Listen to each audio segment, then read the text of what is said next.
جی آپ کے سوال اور ہمارے جواب تو پوچھیں۔ شاہ صاحب، وطن عزیز میں قانون اور انصاف کی بالادستی کے لیے ضروری ہے کہ سب کے ساتھ انصاف کیا جائے۔ میرا سوال یہ ہے کہ حالیہ دنوں میں سوئس سیکریٹس کے نام سے جو نام سامنے آئے ہیں ان میں پاکستانیوں کے بھی نام ہیں، اور ان پاکستانیوں میں 2 پاکستانی فوجی افسران صاحبان بھی شامل ہیں۔ تو کیا آپ کے خیال میں جس طرح پاناما پیپرز میں کارروائی کی گئی اور نواز شریف صاحب کو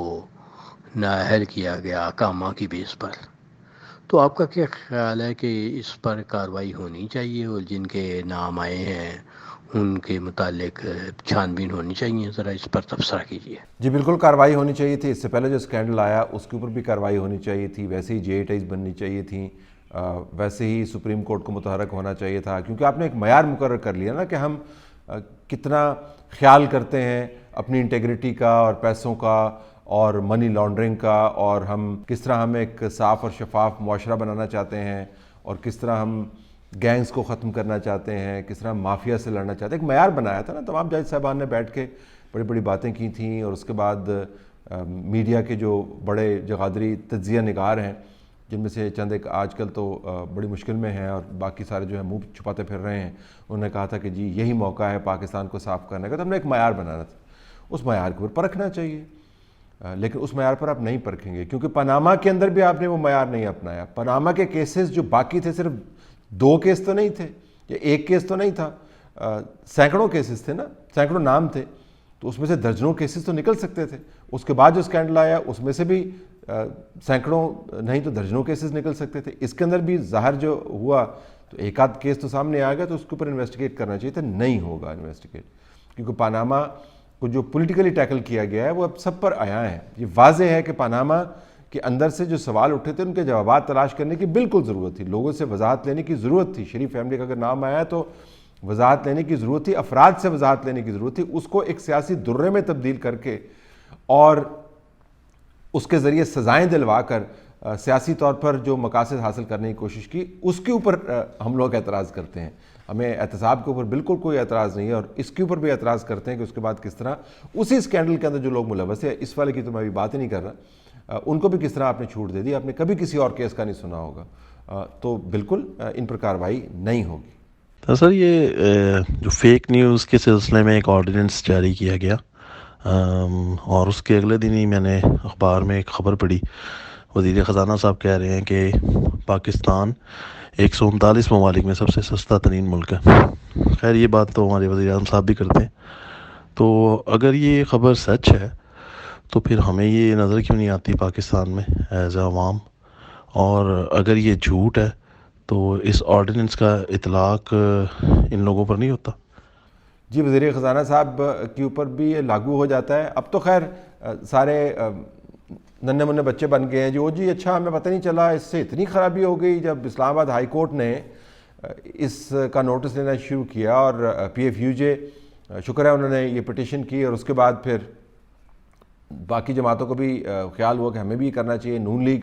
بھی اس کے اندر شامل ہو گئی اور سول سوسائٹی نے اس کے اوپر بڑی آواز بلند کی، تو پھر اسلام آباد ہائی کورٹ نے جو آبزرویشنز دیں تو پھر جا کے یاد آیا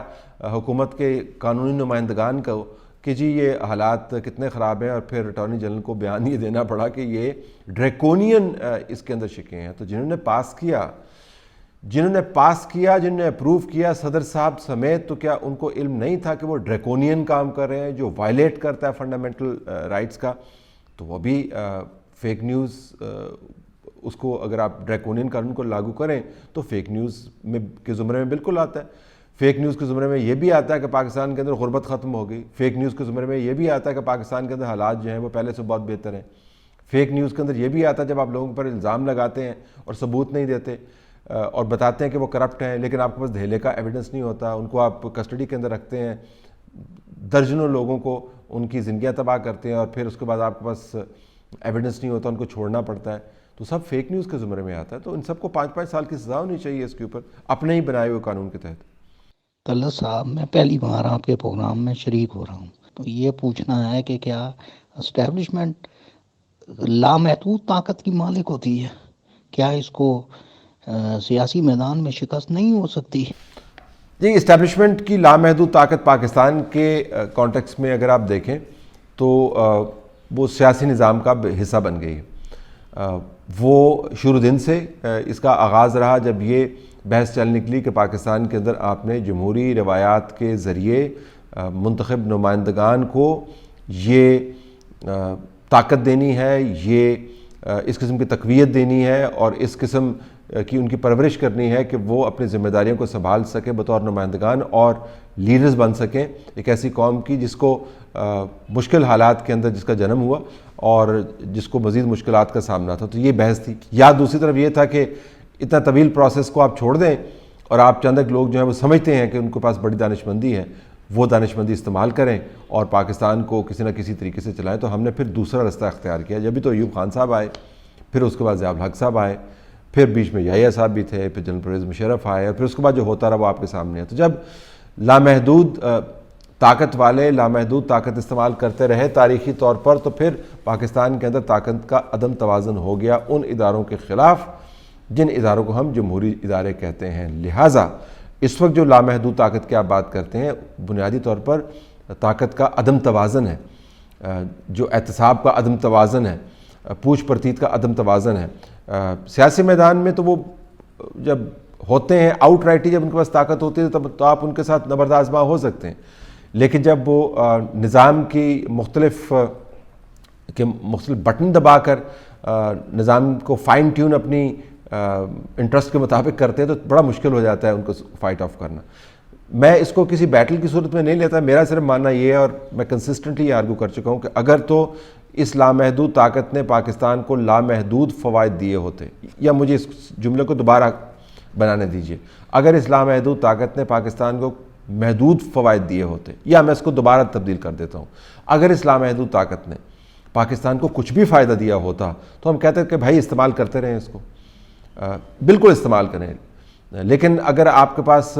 لامحدود فوائد نہیں آئے، محدود فوائد بھی نہیں آئے، کوئی بھی فائدہ نہیں آیا، الٹا نقصان ہوا، جبھی تو ہم یہاں پر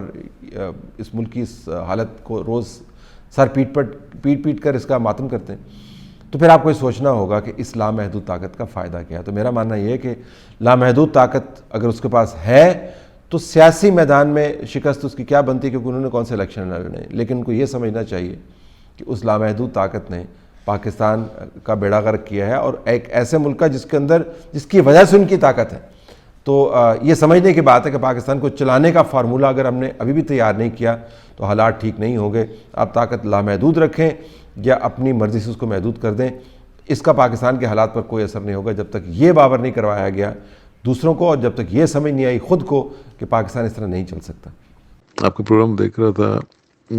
بیچ میں دوسرے پروگرامز بھی دیکھ رہا تھا، خبریں وغیرہ بھی، تو سنا تھا کہ عمران خان صاحب جو ہے یہ جا رہے ہیں رشیا وزٹ کے لیے۔ تو کیونکہ میں یہاں جدہ میں ہوں تو یہ دوسری نیوز بھی مطلب دیکھتے رہتے ہیں ہم لوگ، تو کسی مڈل ایسٹ ایئر لائن نے مطلب اپنی فلائٹس بند کر دی ہیں وہاں کے لیے due to the current situation there, you know the war situation جو بھی بٹوین یوکرائن اور رشیا کے درمیان ہے، تو اس نے تو اپنی فلائٹ کینسل کر دی ہیں۔ تو یہ نمبر ون، یہ خان صاحب جا کیا کرنے رہے ہیں وہاں پہ، مطلب یہ تو ڈزنٹ میک اینی سینس۔ تو kindly if you can guide us or tell us what is all these things, what's going on there. Thank you very much. جی، جا کر واپس بھی آ گئے، جب آپ نے سوال بھیجا ہوگا تب جا رہے تھے، پھر واپس آ گئے، پھر آپ نے دیکھا کہ کشیدگی جنگ میں تبدیل ہو گئی، وہ بھی اس کے اوپر بھی ہم نے کمنٹ کیا۔ STH دیکھا ہوگا آپ نے مسلسل، اور اپنے نیو چینل کے اندر پروگرام بھی ہم نے کیے۔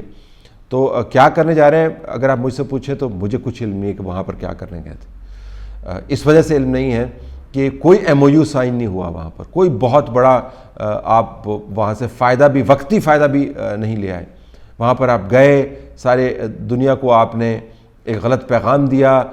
دنیا آپ سے ناراض ہوئی، اس نے پھر آپ کی دم نمدہ کسنے کی پلاننگ کی، بہت سارے دشمن ہم نے بنا لیے خام خواہ، اور ایک دھیلے کا کام وہاں سے ہم کر کے نہیں آئے، سیر سپاٹا کر کے واپس آ گئے۔ آپ کہہ سکتے تھے کہ ہم نے حالات یہ نہیں بنائے تو اب کیا کرتے۔ ریاستوں کے سربراہان کے وزٹس جو ہیں وہ طویل کوشش کے بعد ہوتے ہیں، بالکل درست ہے، لیکن اس کوشش کا مقصد یہ ہے کہ اس سے ملک کو فائدہ ہو. اگر وزٹ سے ملک کو نقصان ہوتا ہے تو پھر آپ کو یہ تو دیکھنا ہوگا نا کہ وزٹ کرنا چاہیے تھا یا نہیں, اور ایڈوائس بھی موجود تھی, پتہ تھا آپ کو کہ کیا ہونے والا ہے. لہٰذا فرینکلی مجھے نہیں پتا وہاں پر وہ کیا کرنے کے لیے گئے تھے.